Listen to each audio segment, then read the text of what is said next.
में उन्होंने अपने जीवन को धन्य किया। वो ये कि भोपाल में पूज्य गुरुदेव की स्मृतियों को जीवंत बनाए रखते हुए एक स्मारक बनाया जाएगा। और दूसरी बात जो उन्होंने कही, इससे भी ज़्यादा महत्वपूर्ण वो ये, क्योंकि पूज्य गुरुदेव मात्र एक प्रदेश के संत नहीं, मात्र एक किसी देश अथवा राष्ट्र के संत नहीं, वो विश्व के संत भी छोटी बात होगी। वो तो पूरे 3 लोक के संत थे, हैं और रहेंगे, इसलिए उनको लोक संत के नाम से स्मरण किया जाएगा। ऐसा लोक संत जो लोक गुरु के रूप में पूरे 3 लोक को प्रकाशित करता। पहले वो धरती के देवता थे, आज भी हैं, लेकिन धरती के देवता के साथ साथ स्वर्गों के देवता बनने का जिनको अधिकार प्राप्त हुआ है, ऐसे 3 लोक के अधिकृत गुरु के रूप में जो अपने जीवन को हम सब के लिए प्रकाशित करने के लिए हमेशा प्रयास करते रहे, ऐसे लोक संत पूज्य गुरुदेव आचार्य विद्यासागर जी महाराज हम सबके हृदय के सिंहासन पर, हमारे हृदय की आसंदी पर सदैव विराजमान रहेंगे। इसमें तो कोई सोचने और कहने वाली बात है ही नहीं। बस एक बात हम आज कहना चाहते हैं, अभी जो 2-3 बातें इन षट कर्मों के बीच में कही गई, वो ये कि सबसे पहले यदि कोई गणितज्ञ थे तो ऋषभनाथ भगवान, और सबसे पहले कोई यदि स्क्रिप्ट राइटर अथवा स्क्रिप्ट कैसे लिखी जाती है उसको बताने वाले थे तो ऋषभनाथ भगवान। अब आज एक बहुत बड़ा जो भूचाल आया है इस अंग्रेजी माध्यम के माध्यम से, वो ये कि व्यक्ति इंग्लिश की ओर बढ़ रहा है। इंग्लिश आप समझते हैं, हिंदी और इंग्लिश का जो मिक्स कल्चर है वो इंग्लिश के रूप में। व्यक्ति बोलता तो हिंदी है, लेकिन लिखता मान लो क्या बोलना है तो KYAHOGAYA क्या हो गया।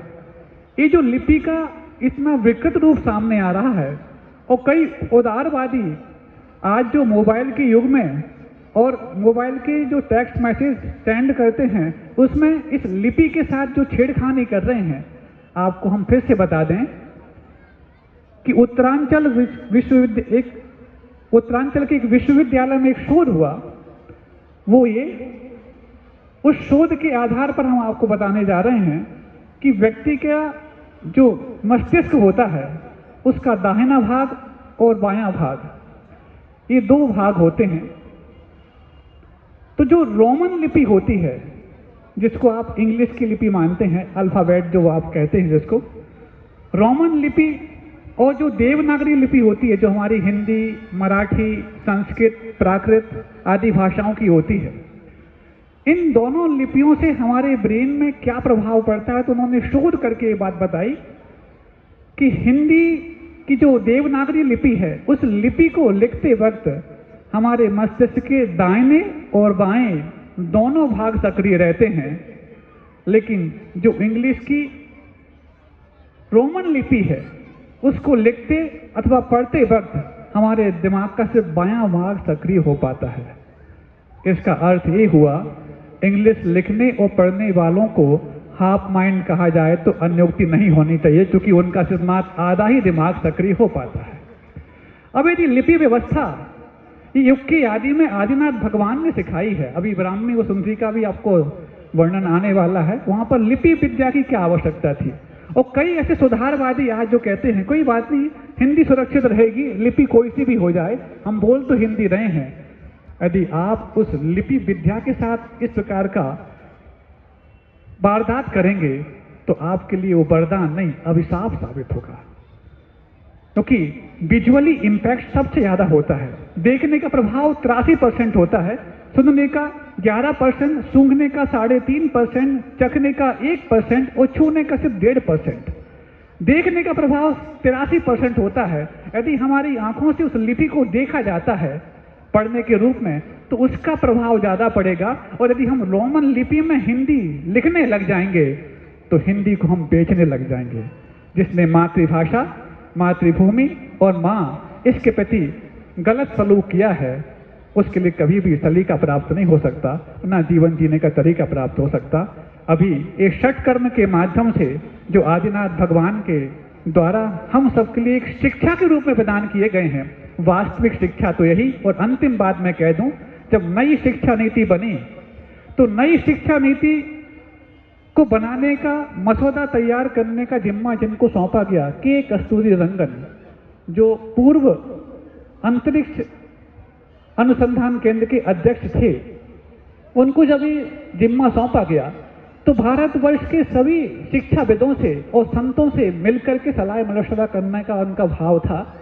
तो 2017 में जब वो पूज्य गुरुदेव आचार्य विद्यासागर जी महाराज के चरणों में पहुंचे, लगभग 1.5 घंटे तक वहां पर रुके, लेकिन 1.5 घंटे तक रुकने में उनको कई बार आंखों में पानी आया। इस बात को सोच करके मैं तो सोच करके आया था कि ये तो धार्मिक संत हैं, कुछ धर्म की बात कहेंगे जो हम नई शिक्षा नीति में जैन धर्म के अनुसार कुछ जोड़ पाएंगे, लेकिन इन्होंने तो पूरे राष्ट्र धर्म की बात कही है। और राष्ट्र धर्म की बात कहने के बाद उन्होंने जो भारतीय शिक्षा होनी चाहिए उसका पूरा का पूरा खाका हमारे लिए मात्र कुछ मिनटों में प्रस्तुत कर दिया। और आप सबको ये जानकर के खुशी होगी, बल्कि ये गर्व होगा कि जब नई शिक्षा नीति का मसौदा बन के तैयार हो गया तो उसमें जिन जिन व्यक्तियों के, जिन जिन संतों के माध्यम से रेफरेंसेस लिए गए थे, संदर्भ लिए गए थे, उस संदर्भ सूची में यदि किसी संत का सबसे पहले नाम आया तो वो आचार्य गुरुवर विद्यासागर जी महाराज के रूप में आया। हमें लगता है यदि आदि शिक्षा में, प्राचीन शिक्षा में यदि किसी का सर्वप्रथम नाम है तो आदिनाथ भगवान का है, और नई शिक्षा नीति में किसी का नाम है तो हम सबके भगवान आचार्य विद्यासागर जी महाराज का। समय अभी कम है, शेष बाद में विधानसभा अध्यक्ष आए हैं, उनके सामने हमने कुछ विधानसभा की स्मृतियों को ताजा किया है।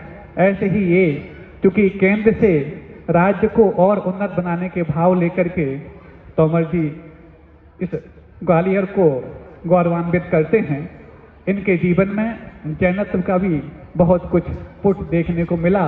तब तो जाकर के जब वो बोल रहे थे, हम सुन रहे थे कि 1 महीने में 3 पंच कल्याणकों को मनाने का श्रेय अथवा सौभाग्य उनको प्राप्त हुआ है। ये पंच कल्याणक एक अनुष्ठान नहीं, हमारे जीवन में हमारी निष्ठा और प्रतिष्ठा को भगवान के चरणों में प्रदर्शित करने का अनूठा अवसर होता है। और जब सुधरने का भाव होता है तो ऐसे अवसर पर्व बन जाया करते हैं। इन्हीं भावनाओं के साथ अहिंसा परमो धर्म की पूज्य मुनि श्री सौम्य सागर जी महाराज की। और आइएगा, चूंकि विधानसभा अध्यक्ष जी के लिए जाना था तो इसलिए हमने महाराज श्री का मंगल आशीष उनके लिए मिल सके, इसलिए षटकर्म की 3 व्यवस्थाओं को दिखला करके महाराज श्री से निवेदन किया था। आइएगा, हम चलते हैं फिर से 80 मसीह कृषि के बाद युग के आदि में उन दिव्य परमात्मा